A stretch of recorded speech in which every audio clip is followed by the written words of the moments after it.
Hi నమస్తే welcome to the story బజార్. నా పేరు దివ్య. ఈరోజు కథ మరపురాని ప్రేమ పార్ట్ 35. మరి ఆలస్యం చేయకుండా కథలోకి వెళ్ళిపోతామా? స్టెల్లా రోడ్డు పైన నడుచుకుంటూ వెళ్తుంటే దర్శన్ అటువైపు వస్తూ స్టెల్లాని చూసి విష్ చేసి మీ హెల్త్ ఎలా ఉంది అని అడుగుతాడు.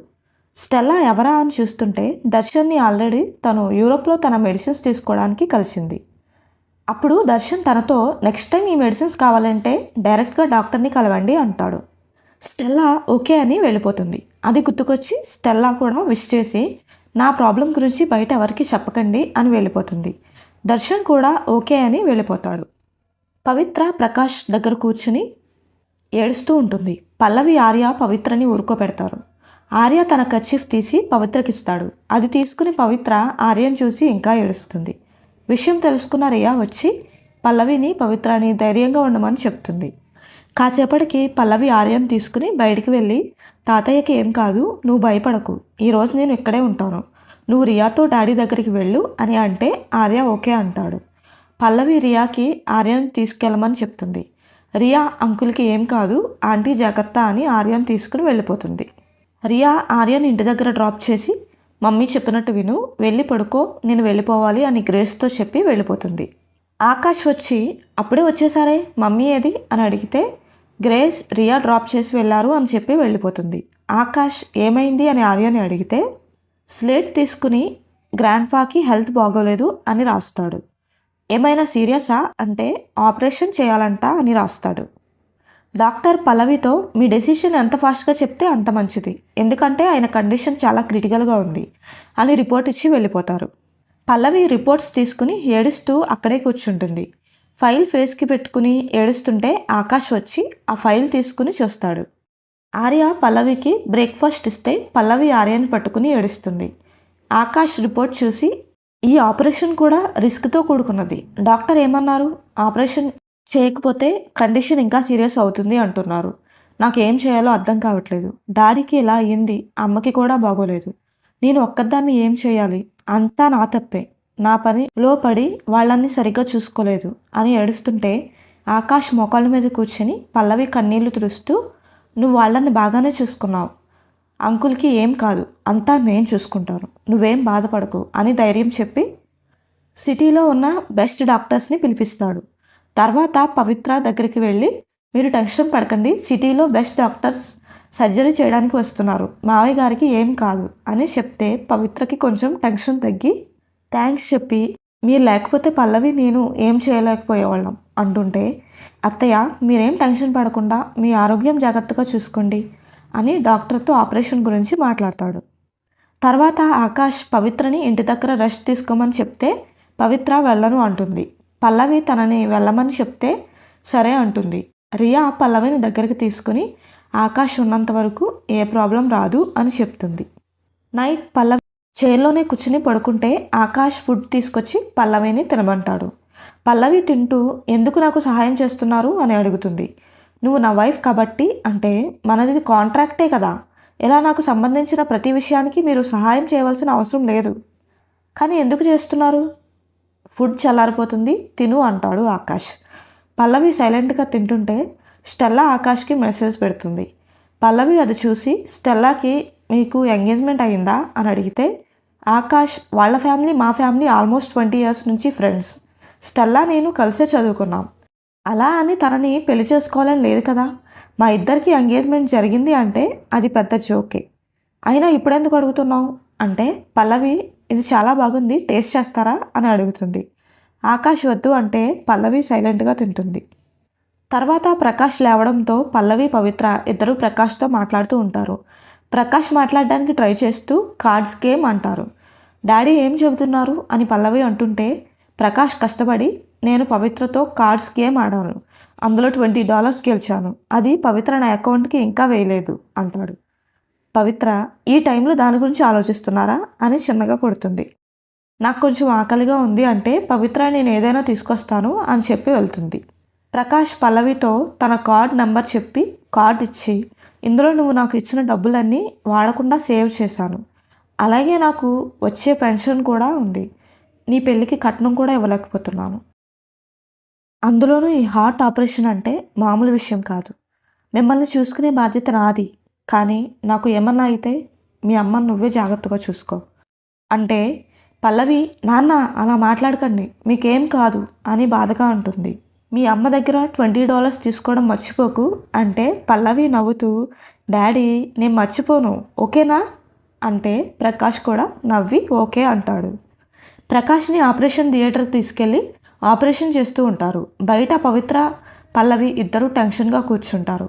ఆకాష్ వచ్చేసరికి పవిత్ర ఇప్పటికే 3 hours అయింది, ఏం కాదు కదా అంటే ఏం కాదు, ఆ డాక్టర్ది గోల్డెన్ హ్యాండ్, తను చేసిన ఆపరేషన్స్ అన్నీ సక్సెస్ అయ్యాయి, మావయ్య గారికి ఏం కాదు, నేను ఇంకొక టీంని కూడా అరేంజ్ చేశాను, వాళ్ళు దగ్గరుండి అన్నీ చూసుకుంటారు, సక్సెస్ రేట్ 98% ఉంది, మీరు కంగారు పడకుండా రెస్ట్ తీసుకోండి అంటే పవిత్ర థ్యాంక్స్ అంటుంది. పల్లవి ఇదంతా ఓవర్ నైట్లో చేశారా అని అడిగితే ఆకాష్ తలూపి నేను చేయగలిగింది చేశాను అంటాడు.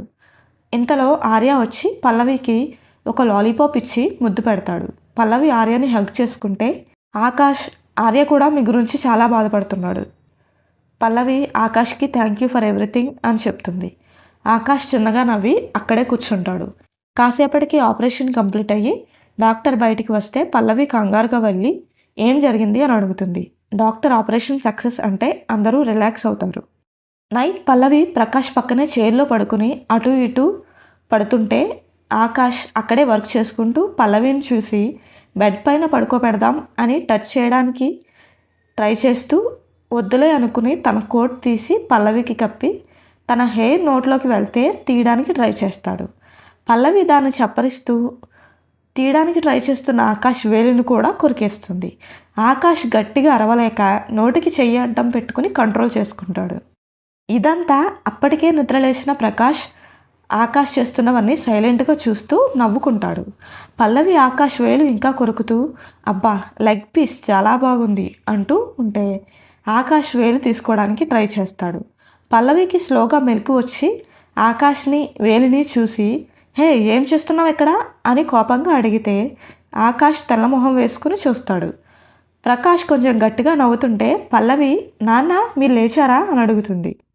ప్రకాష్ తలూపితే పల్లవి ఇప్పుడు ఎలా ఉంది అని అడుగుతుంది.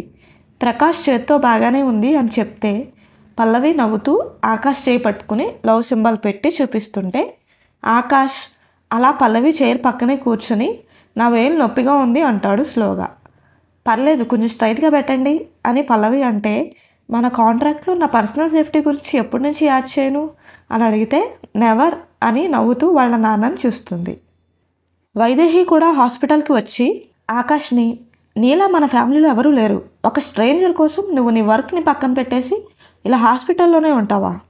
ఆంటీ తను స్ట్రేంజర్ కాదు, పల్లవి వాళ్ళ నాన్న, వాళ్ళు నా ఫ్యామిలీనే, అయితే నువ్వు ఒక ఫోన్ కాల్తో మేనేజ్ చేయొచ్చు, కానీ ఇలా వర్క్ మొత్తం పక్కన పెట్టేసి హాస్పిటల్లోనే ఉండాల్సిన పని లేదు. ఆంటీ మీరేం కంగారు పడకండి, నేను వర్క్ని పక్కన పెట్టలేదు, అవన్నీ నేను చూసుకుంటాను. వైదేహి ఓకే అని వాళ్ళ రూమ్ ఎక్కడా అని అడుగుతుంది. ఆకాష్ వైదేహిని ప్రకాష్ వాళ్ళ రూమ్కి తీసుకెళ్తాడు. పల్లవి వైదేహిని విష్ చేస్తే పవిత్ర ఎవరు అని అడుగుతుంది. పల్లవి ఆకాష్ వాళ్ళ ఆంటీ అని చెప్తే పవిత్ర వైదేహిని విష్ చేసి మా కోసం ఇంత దూరం వచ్చినందుకు థ్యాంక్ యూ అని చెప్పి ఫ్రూట్స్ తీసుకుంటారా అని అడిగితే వైదేహి వద్దు అంటుంది. వైదేహిని కూర్చోమని చెప్పి ఆకాష్ లేకపోతే ఈరోజు మాకు ఏం చేయాలో తెలియని పరిస్థితి అని నేను ఫస్ట్ ఆకాష్ని చూసినప్పుడు ఇంత హ్యాండ్సమ్గా ఎలా ఉన్నాడో అనుకున్నాను, కానీ ఇప్పుడు మిమ్మల్ని చూస్తుంటే మీరు తనకన్నా అందంగా ఉన్నారు అంటుంటే వైదేహి జుట్టు సరి చేసుకుంటూ మురిసిపోతూ ఉంటుంది. ఇంతలో అక్కడికి సంజయ్ ఫ్లవర్స్ తీసుకుని వస్తాడు. ఆకాష్ సంజయ్ని నా బెస్ట్ ఫ్రెండ్ అని పరిచయం చేస్తే పవిత్ర పలకరిస్తుంది. ఆకాష్కి ఏదో మెసేజ్ రావడంతో నేను వెంటనే వెళ్ళాలి అంటే సంజయ్ నేనున్నాను కదా చూసుకుంటాను నువ్వు వెళ్ళు అంటాడు. ఆకాష్ ఓకే అని వైదేహిని తీసుకుని వెళ్తాడు. వైదేహి వెళ్తూ ఆర్యకి పవిత్ర ఫ్రూట్స్ తినిపిస్తూ చాలా క్లోజ్గా ఉండడం చూసి బయటికి వెళ్ళిన తర్వాత ఆకాష్తో ఆర్య ఏంటి ఇంత త్వరగా వాళ్ళకి అలా క్లోజ్ అయిపోయాడు, నేను తనకేదో ప్రాబ్లం ఉంది అనుకున్నాను కానీ తనని ఇంత ఈజీగా మార్చొచ్చు అనుకోలేదు అంటుంటే ఆకాష్ మీరేమంటున్నారు, పల్లవి ఒక సైకాలజిస్ట్ కాబట్టి ఈజీగా దగ్గర అయింది, అంతేగాని తను కావాలని ఆర్యకి దగ్గర అవ్వలేదు, ఇట్స్ ఇంపాసిబుల్ అంటే వైదేహి సైలెంట్గా వెళ్ళిపోతుంది. కాసేపటికి సంజయ్ కూడా వెళ్ళిపోతాను అంటే పల్లవి నేను ఒక విషయం అడుగుతాను చెప్తారా అని అడుగుతుంది. ఏంటి అంటే ఆకాష్ దగ్గర చాలామంది అమ్మాయిల బ్యాక్ ఫొటోస్ చూశాను. ఫస్ట్‌లో నేను తను స్టెల్లా అనుకున్నాను కానీ కాదు అని ఇప్పుడు అనిపిస్తుంది. ఇంతకీ ఎవరు తను? అంటే నాకు కూడా పెద్దగా తెలీదు కానీ మీకు చెప్పొచ్చా లేదో అంటుంటే, అవునా సరే అయితే క్వెషన్ మారుస్తాను. రియా గురించి ప్రపంచంలో అందరికన్నా ఎవరికి బాగా తెలుసు? సంజయ్ నవ్వుతూ ఓకే అయితే మీరేమడిగినా నేను చెప్తాను అంటాడు. సరే అయితే నేను నా బెస్ట్ ఫ్రెండ్ని రిజర్వేషన్ లేకుండా అమ్మేస్తాను. మీరు తన గురించి ఏమడిగినా చెప్తాను. ఇప్పుడు చెప్పండి ఆ అమ్మాయి ఎవరు అని అడుగుతుంది. ఆ అమ్మాయి ఆకాష్కి డ్రీమ్లో కనిపిస్తూ ఉంటుంది. తన ఫేస్ కనిపించదు, ఓన్లీ బ్యాక్ మాత్రమే కనిపిస్తుంది. అసలు ఆ అమ్మాయి ఉందా లేదా అని తనకు కూడా తెలియదు. నాకు తెలిసి తను నిజంగా లేదు అని నేను అనుకుంటున్నాను. సో మీరు దాని గురించి వర్రీ అవ్వకండి అని వెళ్ళిపోతాడు. పల్లవి కూడా ఆలోచిస్తూ లోపలికి వెళ్తుంది. ఆకాష్ పల్లవిల కథ ఏ మలుపు తిరుగుతుందో తెలుసుకోవాలి అంటే నెక్స్ట్ ఎపిసోడ్ వినాల్సిందే. కథ నచ్చితే లైక్ చేయండి అండ్ ఈరోజు కథ ఎలా అనిపించిందో కామెంట్ చేసి చెప్పండి. మన ఛానల్ని తప్పకుండా సబ్స్క్రైబ్ చేయండి. Thank you for listening.